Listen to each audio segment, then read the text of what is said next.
And, a lot of national exposure and some big programs you beat.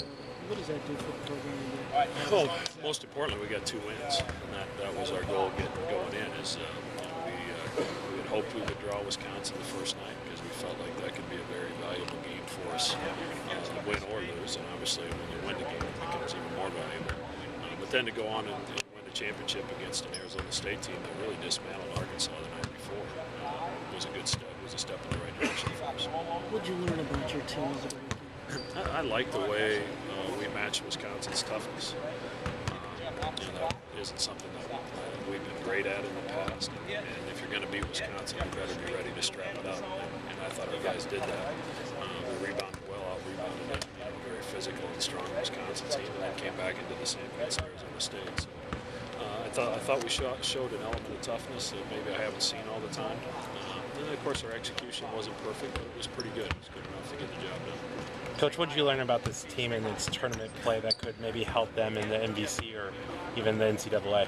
Well, we really, the Wisconsin game was pretty close the entire way. And we were behind, and then we got the lead, and we were behind again, and then we took that 8-point lead with about 12 to go, and they came right back at us, and we had to respond again. And we scored on, I believe, 8 or 9 possessions in a row late in that game, and at the same time ran some stops together that really put the game out of reach.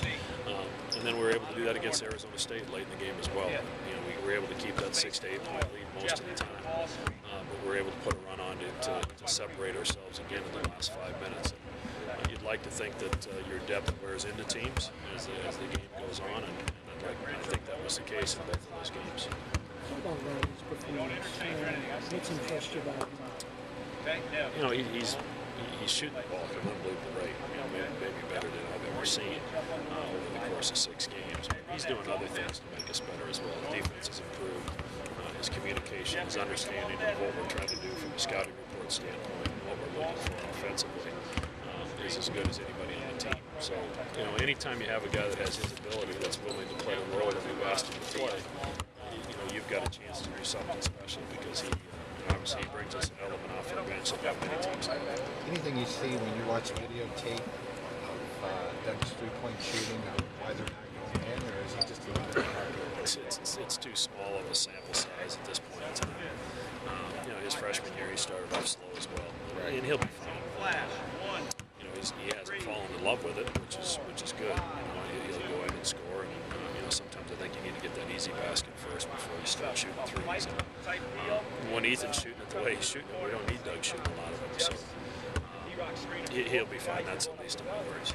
You guys have Boise State coming up on Wednesday. They played Michigan State tough. What have you seen from them? What do you know about them? Well, they're very well coached. They play extremely hard.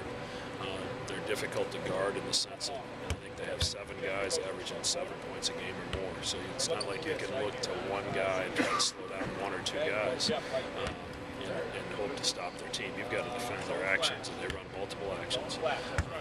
They really changed defenses on Michigan State from zone to man. We've seen some boxing one in some of their games. So you really have to prepare for everything. And in some ways, it's a short prep. With our travel day on Sunday, everybody's still a little weary from the time change and all that yesterday. We've really got to be locked in and be ready to go today. Coming off the 2 big wins in the tournament, having a big game against St. George on Saturday, was it good that Boise played Michigan State so close to kind of get the guys' attention? That we gave the guys DVDs of that game last night, so I think if they didn't recognize listening to what we had to say yesterday in practice, when they watched that last night, they're fully aware of how good Boise is. And Boise was a possession game at Michigan State. Obviously, Michigan State doesn't lose much in East Lansing, so it's a very talented team, a team that was young last year, that was growing throughout the year. All those freshmen are now sophomores, and they appear to have a lot of belief in what Coach Rice is asking them to do.